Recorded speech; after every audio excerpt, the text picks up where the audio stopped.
Hey guys, what up? This is Mohit.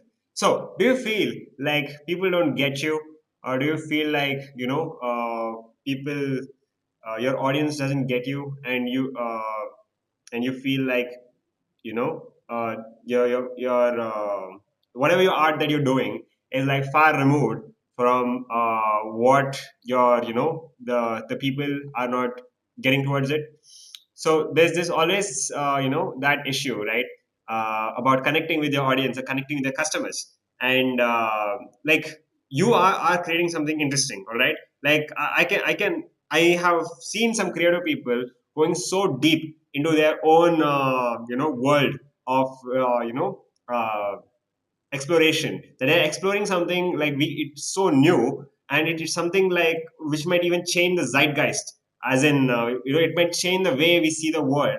And it's happened a lot of times in history, like from Leonardo da Vinci to Van Gogh, like Mozart and all that. Like, and the thing is, society really wants that. Like, the other day I heard about how like artists, like are not considered valuable into this economy or the culture. But the thing is, the culture really does value artists. It's just that there are like a couple of barriers in the way, and the artist really wants to, like, reach out to the audience, and the society really does want artists to come forward. But it may not seem like that. This might be like my opinion or my view, but and I'm willing to, like, do something to balance this thing out. um okay, if you're new to this channel here, like, my name is Mohit. I'm an architect, and being an architect, I have this unique opportunity to go across multiple domains. At least that's what I think an architect does, or otherwise I'm an incompetent architect. So we'll come to that later. So I have spent like time with like some artists in India, and like people who are creating some amazing things. At the same time, like, what I also believe is entrepreneurs and artists, they're like almost the same people. So people who are more likely to be entrepreneurs, like crazy enough to get into entrepreneurship or startup culture, they're also likely to be like artists, and they are always thinking of cooking up some new things. There's always something new going on with them. They will keep exploring, and that's because of the personality trait called openness to new experiences. Because of this openness to new experiences personality trait, which is based on the big factor five analysis, you can look, you can find out more about it in my other videos. uh, People, like, they go far out in whatever they're looking at, whatever they're researching. It's almost as if they're far removed from the mainstream culture. And it sometimes what happens is the people who are in the mainstream, like, they don't want, like, they don't see, like, they don't, nothing wrong with them, but they don't see the vision of how this will be relevant to them at the present, or let alone the the future. So, and it's not their fault at all, and nothing wrong with it. Like, what I would see is people who don't score high in openness, open to new experiences, a personality trait, are likely to rate high in a conscientious personality trait. So they tend to be more practical, and they tend to be more industrious. You put a conscientious person in any system, they will excel. And if they are somebody who are disagreeable also, dude, like, that's the highest predictor of success. um, However, this video is for our openness to open to new experience creative types. So I'm going to like talk about this five step technique, or I don't even know. Like, it's more of a template. You can play with it. It's like a framework. It's not something that you got to follow it like a rule. It's like more of a guideline. You can, like, cheat a little bit. So it's just consider this like like a starter song, and then you can remix the whatever you want to do with it. So yeah, for no reason I'm changing background to not make it boring. All right. So let's start with this template. So how does this work? Basically, what happens is, you are in a different space as an artist, or entrepreneur, startup guy, like whatever. You are in a different space. You already reached that level of knowledge. So there is something known as like a knowledge paradox, that once you know that knowledge, right, you cannot be you cannot empathize with somebody who doesn't know it. So whatever you're talking about, it sounds super obvious to you. And so, like, when you start explaining it to somebody who is not aware of what you are aware of, it sounds the conversation, it doesn't really gel with that person. He may not get it. So this is where, a certain kind of communication might bridge that gap. So for example, like, if there was like, imagine this: you're in a party, okay, and you're in one of those family functions, and you're like chilling, being the startup guy, and talking to people, and telling them about your business. Finally, an uncle comes in, okay, like one of the our boomer types. So he comes in and says, like, yeah, hi, beta, like, what do you do? Oh, I didn't understand, like, you are you starting a business, you're a businessman now.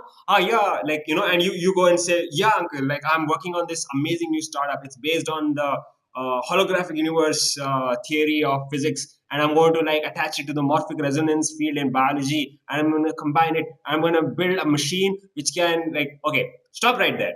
So whatever, stuff that you started talking about regarding, if you start using words which normal people don't use in their daily life, you have already lost them. So that's somewhere where you got to be a little responsible, that think about your language a little bit. So this happened to me, where, when I was working on my design thinking courses, and coming up with my research on design thinking, it took me a while to make people get what I was trying to do. So they didn't get, like, what design thinking was about. So I was going around with an elevator pitch meant for other designers. And if I go to, like, lay people and tell them, yeah, like, my mission is to help a million entrepreneurs with design thinking, so that they can build better products, mitigating risk and mitigating cost with the lean startup methodology, and they were like, oh, okay, like, interesting stuff. Which company do you work for? Like, they wouldn't get it. Okay, so that's my one rule. Okay, like,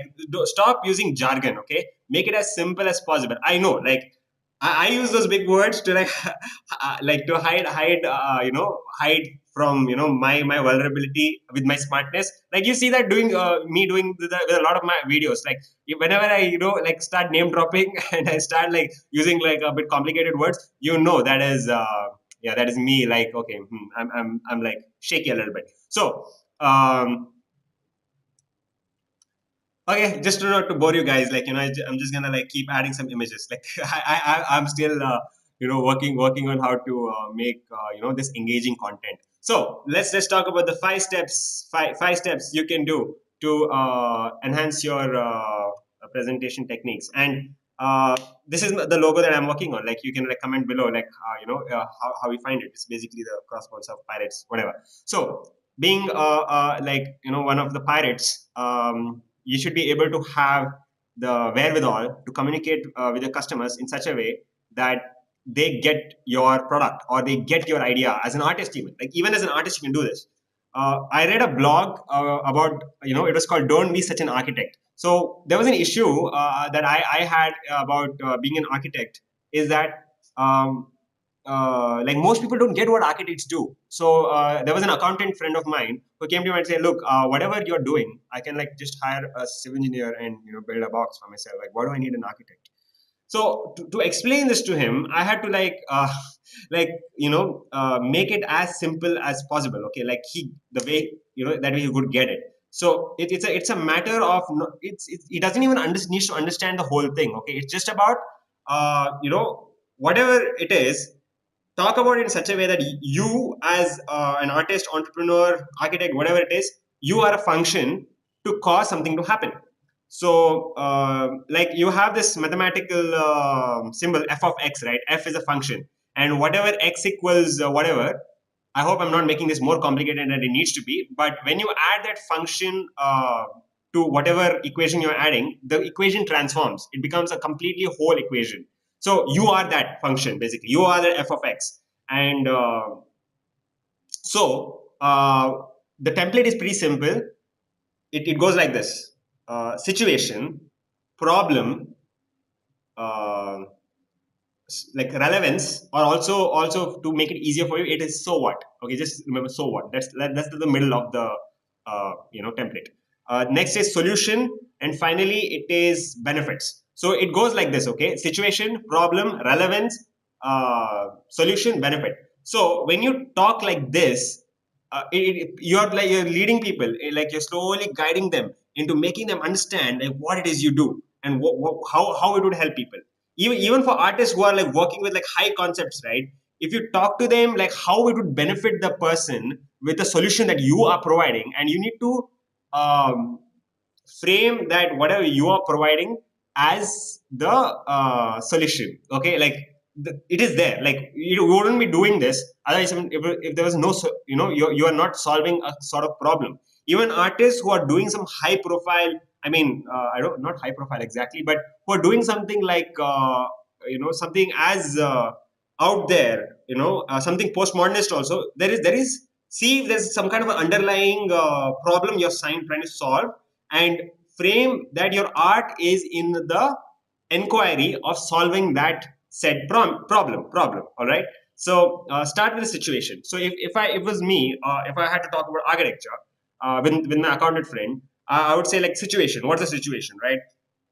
So there are some spaces I would tell him, like he's an accountant, so I would say that what I would like try to gauge what matters to him. If he's like a family man, I would say like probably for the kids, or like for his family members, for his wife, if they want to like have a certain space. And I would talk about the situation, like whatever situation is in. If it's in the corporate sector, I would talk about a situation like, imagine your employees, you have 10 employees and you have to put them in an open space. What if you had a problem that they were there was a lot of when people used to ask doubts, there's a lot of people I don't know, banging into each other, I guess, like they brush hit each other or whatever.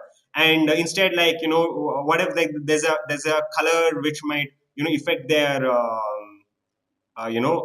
performance. There's actually something called a cathedral effect, that if you have like a floor which has multiple a greater height, then people tend to be more creative. And if you have like a plant and stuff inside a room, you tend to, your creativity, the scores go higher. I will probably like source that research paper later in some other video, but we'll talk about that later. But I could talk about that. And see, here it's pretty clear like what the situation is. Like you got to gauge that kind of situation. You got to know who that person or your audience is like. At the same time, you got to find out the problem and you got to make it relevant to him. Like okay, like imagine you're making some postmodernistic piece of art, all right? And like when you talk to him about the situation and the problem you're solving with your art piece or whatever, the audience might ask, or the customer might ask, like, so what? Like, why should I care, man? Like, why should I care? And that's where you come in. Like you don't think your art is just you indulging on your creativity, because part of it is doing that. That's the beauty of it. But something about it attracted you, and it is like up to your discretion to find what it is that problem you're trying to solve, because most of the time it is a kind of problem you're solving. Like there's a quote by Jordan B. Peterson. He said that like artists help us see the world in a new way, and in the same way like entrepreneurs like help us see the world in a new way when whatever they provide. So it takes something for you to create something out of nothing and bring it to the what would you call it, uh, the forefront.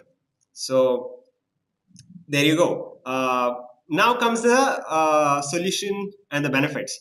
You gotta bring your you gotta like frame your art or frame your whatever you're doing in such a way that it solves that problem and it gives that benefit also. Like when I would say, now if I design your office to my accountant friend, like if I design your accountant office in such a way that you will have better, like your efficiency will go up, people would like feel calmer inside, and they will sit longer inside, they will have a cool atmosphere, they will like all these effects you can like talk about, like to make the design tangible. But at the same time, you can talk about this too, like see, there is some X factor in design which like it's not tangible, it cannot be quantified, it's a qualitative thing, or you can talk about those things. So in that way you're like building a rapport with your customer. The customer doesn't need to understand how you work, okay? He doesn't need to know like how a car's engine works so that he could drive the car. And you're providing that service for him, and your audience doesn't need to know how your creative process is like. And there is this thing, David Bowie like Trent Reznor, right, the frontman of Nine Inch Nails, he had like a quote about how back in the day when he was listening to David Bowie, there's such mystery around David Bowie, right? David Bowie used to have like such a flamboyant personas, and Reznor was like, there are some parts of thing that we cannot be explained. It's like intangible. It's unquantifiable. So play that to your advantage.